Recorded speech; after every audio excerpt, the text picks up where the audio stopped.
boys and girls, to Fun Story Factory. Another lovely story. Now, have you all started back at school? Are you having a nice time?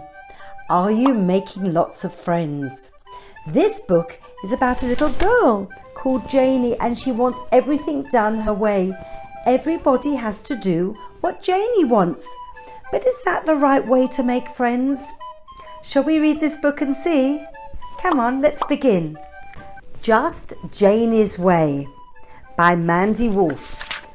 Janey's feet thudded on hard ground as she hopped and jumped, while Mai skipped along behind her.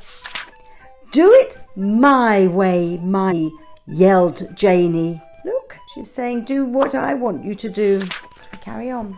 The morning bell chimed, announcing the beginning of school. Pushing past Sam, Janey rushed to the front. "I'm frontline leader, so it's my turn first," she yelled. Can you see that? In class, Janey darted to her seat, pulling Mai along. "Sit next to me," insisted Janey. Mrs. Patel cleared her throat. "It's our turn to go to the garden today, so who wants to help carry the spades?" Janey waved her hands in the air. Pick me, she cried. Mrs. Patel blew her whistle. "Let's start by cleaning up the garden," she cried.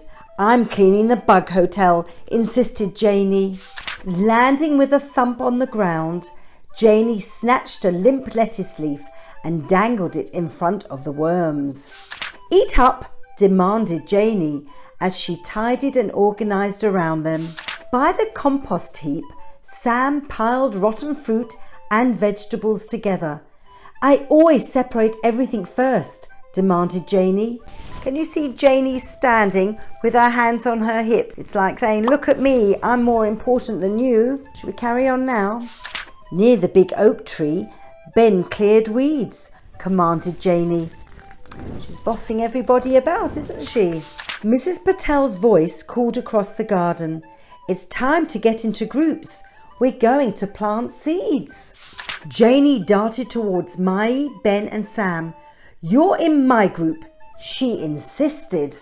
Mai had her heart set on basil. Ben longed for sweet pea, and Sam fancied green beans. But Janey cried, "No, no, no. Basil is too small. Sweet pea needs sun, and green beans take far too long to grow. It has to be marigolds." And now she's crossing her arms. She's really annoyed, isn't she? "You always have to do things your way," cried Sam. "It's not right," mumbled Ben. "We don't want to be in your group anymore," whispered Mai. Janey's bottom lip quivered. "I was only trying to help," she whimpered. So Janey worked in a corner of the garden, planting marigolds. The others worked together, giggling and chatting as they took turns to listen and share ideas. "It's not much fun on my own," whispered Janey. Brushing herself down, Janey walked towards the others. "I'm sorry," she whispered.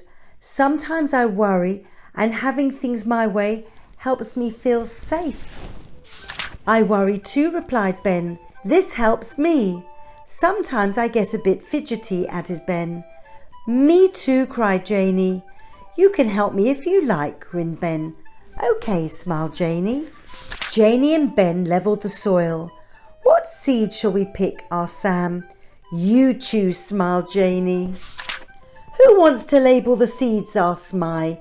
"It's up to you," grinned Janey. "Who wants to water?" asked Ben. "Can I water the seeds, please?" asked Janey. And the others smiled. Soon the garden was complete with basil, sweet pea, green beans and marigolds. They're jumping for joy. "Great job," clapped Mrs. Patel. "It was teamwork," cried everyone. Then they jumped up and down with joy, each in their own special way.